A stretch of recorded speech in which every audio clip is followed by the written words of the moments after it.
తాకట్టులో ఉన్న బంగారానికి తక్షణ విముక్తి. ఈ రోజు మార్కెట్ రేట్ క్యాష్ మీ చేతిలో. శివ గోల్డ్ కంపెనీ, మీ నమ్మకానికి మా హామీ. గుడి తాలూకు డబ్బు కొట్టేశాడని పోలీస్ కంప్లైంట్ ఇవ్వండి. ఇప్పుడు ఆ స్టేషన్లో ఎస్ఐ వాడి తమ్ముడే. వాడే వెళ్ళి వాడి అన్నయ్యని అరెస్ట్ చేసి వీధుల్లో నడిపించుకు తీసుకురావాలి. అది నేను కళ్ళారా చూడాలి, మనసారా సంతోషించాలి. అయ్యా గోపాలం గారు, మీరు దేవస్థానం సొమ్ము దొంగిలించారని ఎవరో పోలీస్ కంప్లైంట్ ఇచ్చారంట. మిమ్మల్ని అరెస్ట్ చేయడానికి మీ తమ్ముడు గారు వస్తున్నారు.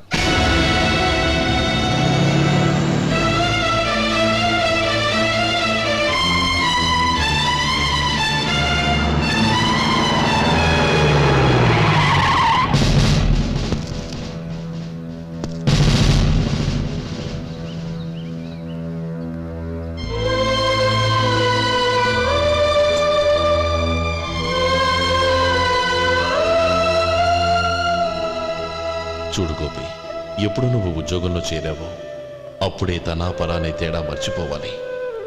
నేరం చేసిన వాడు నీ తమ్ముడైనా అన్నైనా సరే శిక్షించాల్సిన బాధ్యత నీది. అదే నువ్వు నీ ఉద్యోగానికి ఇచ్చే గౌరవం.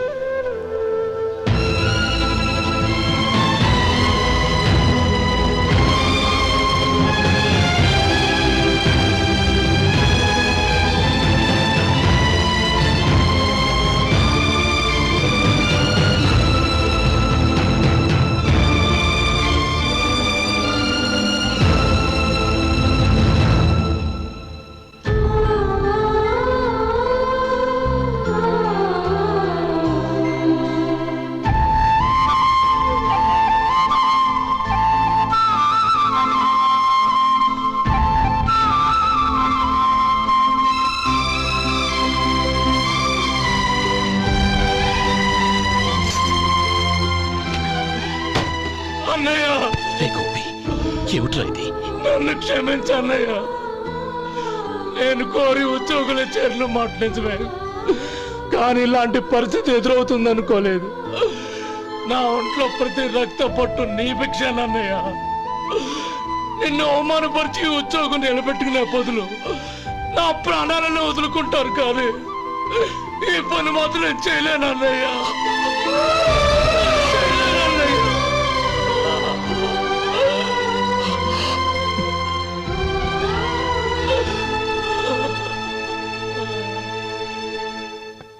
ఏరా, ఇన్నేళ్లు కష్టపడి సంపాదించిన ఉద్యోగానికి రాజీనామా చేస్తావా?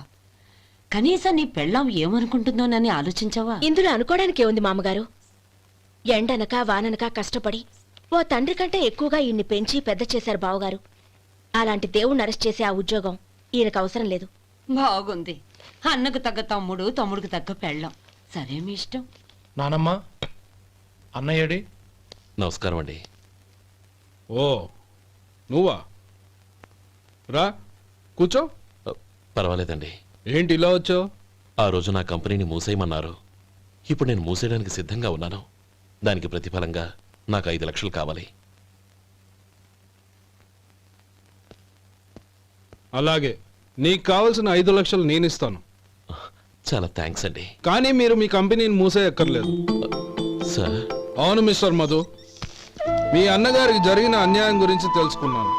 మీ కుటుంబం గురించి కూడా విన్నాను. సహజంగా అందరూ ఐకమత్యానికి ఉదాహరణ రామలక్ష్మణులు అంటారు. కానీ ఆ రామలక్ష్మణులు ఎలా ఉంటారనేది పుస్తకాల్లో చదవడం తప్ప ఎవ్వరూ చూడలేదు. మీ అన్నదమ్ములను చూస్తే ఆ రామలక్ష్మణులు ఇలాగే ఉండేవారేమో అనిపిస్తుంది. అలాంటి కుటుంబానికి ఇలాంటి ఇబ్బంది రావడం నిజంగా దురదృష్టం. రామునికి హనుమంతుల్లా కాకపోయినా ఏదో ఉడతా భక్తిగా నా వల్ల వీలైన సహాయం ఈ 5 లక్షలు తీసుకో. మీ కంపెనీ పేరు మీదే అన్ని సరుకులు తయారు చేయండి. నేను వాటిని ప్రపంచమంతా మార్కెటింగ్ చేస్తాను. సార్, మీ రుణం ఉంచుకోను, తొందరలోనే తీర్చేస్తాను. స్నేహితుల మధ్య రుణాలేంటి మధు? We are friends.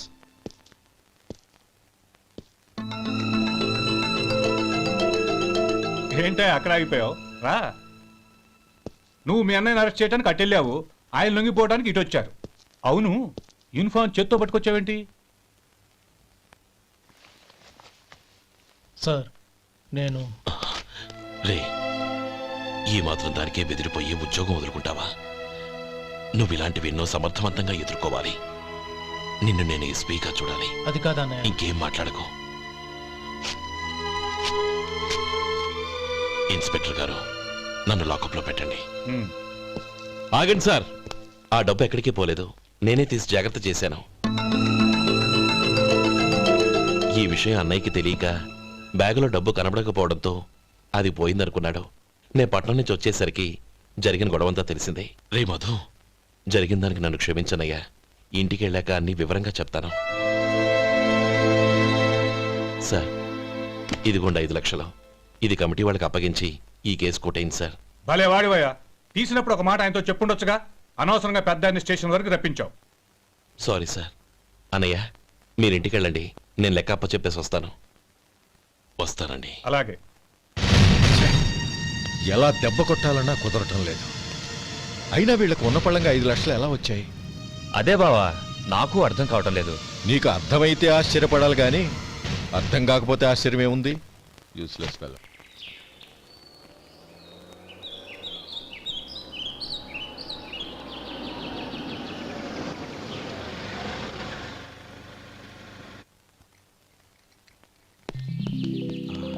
నువ్వు ఇక్కడే ఉండు. అన్నయ్య మూడు ఎలా ఉందో చూసి నేను లోపలికి తీసుకెళ్తాను. ఓకే? అలాగే.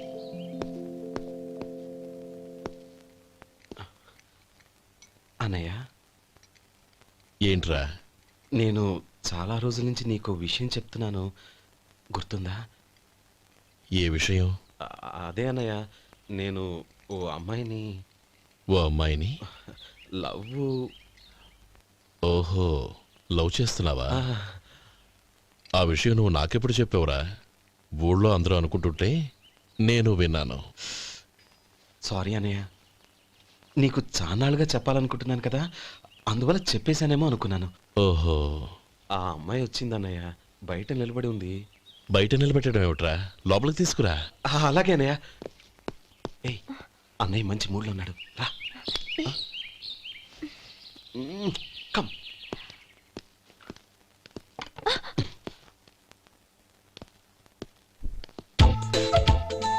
ఎందుకంటావేంటయ్యా? ఆ అన్నయ్య మాట వినగానే మీ డాక్టర్ గడగడ వణికిపోతాడు. అసలు డాక్టర్ చదివే తమ్ముడిని అలా భయపెట్టచ్చా? తప్పు కదా? తప్పేనండి. నమస్కారం. అదేంట్రా, మనిషో పక్కనుంటే నమస్కారం ఇంకో పక్కన ఉంది? అది మర్యాద అన్నయ్య, మర్యాద. ఆహా, అవును. నీ పేరేంటమ్మా? నందిని. ఆ నందిని. నందిని అన్నయ్య. ఏ, ఆ మొక్క తను చెప్పలేదా? పెద్దలంటే మహాగౌరవం అన్నయ్య. మేమిద్దరం ఇంత క్లోజ్ ఫ్రెండ్స్ కదా, ఆయన నాతో కూడా ఎక్కువ మాట్లాడదు ఓహో కదా. నాకు మీ డాక్టర్కి పెళ్ళవని, అప్పుడు అన్నయ్య సంగతి చెప్తాను.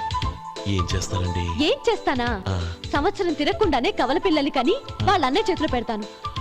వాళ్ళకి 5 సంవత్సరాలు వచ్చేసరికి ఆయన్ని బాగా ముట్టిగలేస్తారు. అవును, అమ్మాయి మోహం చూడకుండా నిర్ణయం ఎలా తీసుకోనరా? తలెత్తు.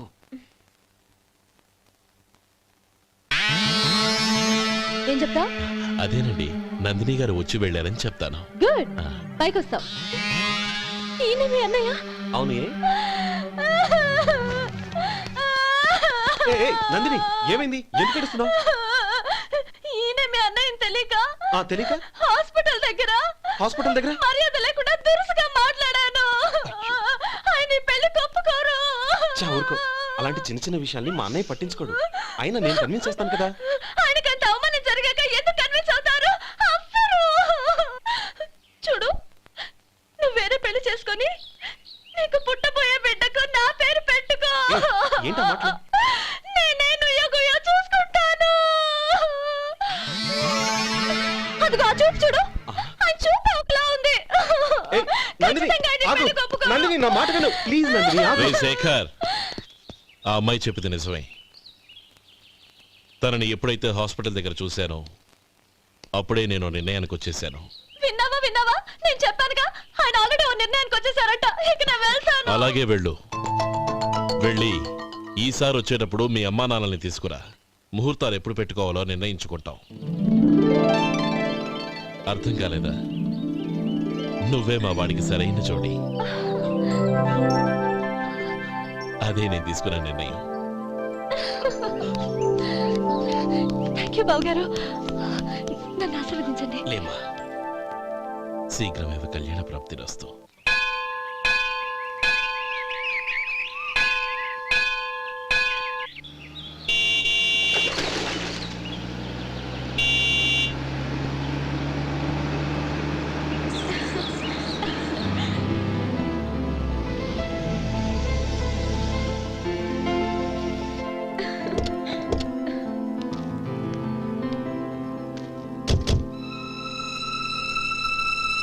రామా,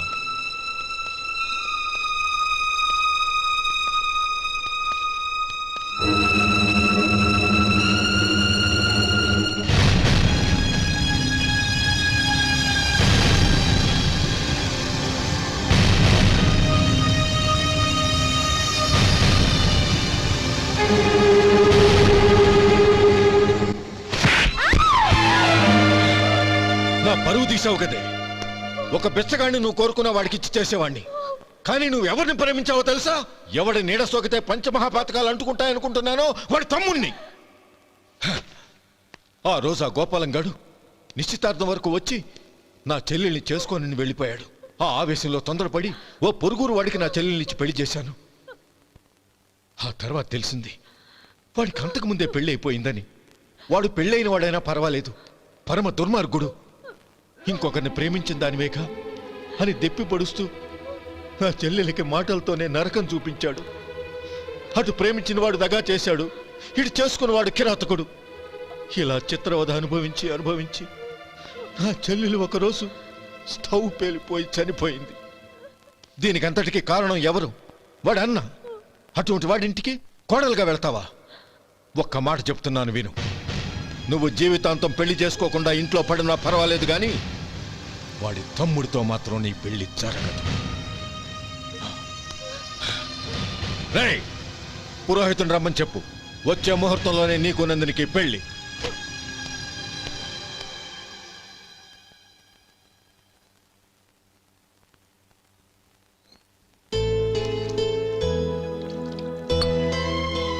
ఒరే, అదేంట్రా ఒక ముద్దైనా తినకుండా చేయగడిగేశావు?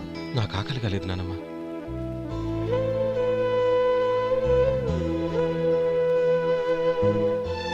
ఆ అమ్మాయి చాలా మంచిది, చదువుకున్న పిల్ల, మనందరికీ బాగా నచ్చింది.